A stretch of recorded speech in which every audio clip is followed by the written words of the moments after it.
ભારતની 160 million hectare જમીનમાંથી 16.7 million hectare જમીનને રાસાયણિક દવાઓએ પતાવી દીધી છે. ક્યારેક પાક ઉત્પાદન વધારવાના નામે તો ક્યારેક કીટનાશકોના નામે આપણે ધરતીને ઝેરીલી કરી રહ્યા છીએ.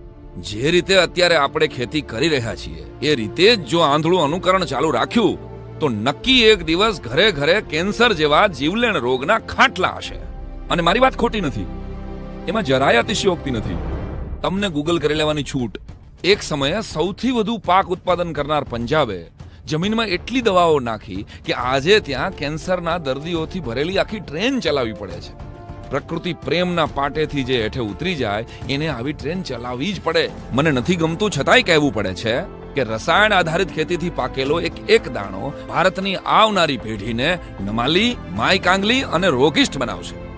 મને સાંભળનારા ગુજરાતના દરેક ખેડૂતને પૂછું છું, દિલ ઉપર હાથ રાખીને જવાબ દેજો કે તમારા દાદાએ જેવી સમૃદ્ધ અને ફળદ્રુપ જમીન તમને આપી હતી એવી જમીન તમે સાચવી શક્યા છો?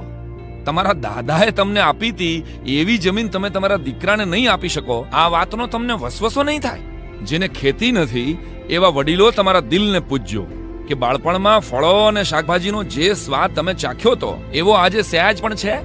કોણ ચોરી ગયું શાકભાજીના સ્વાદને? કોણ ચોરી ગયું પાકના પોષક તત્વોને? કોણ ચોરી ગયું જમીનની ફળદ્રુપતાને?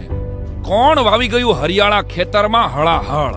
આ બધા જ સવાલનો જવાબ છે આપણે સૌ. ભૂલ આપણી છે અને સુધારવાની પણ આપણે જ છે. હવે સમય પાકી ગયો છે પ્રકૃતિ તરફ પાછા વળવાનો, પ્રાકૃતિક ખેતી તરફ કદમ ભરવાનો.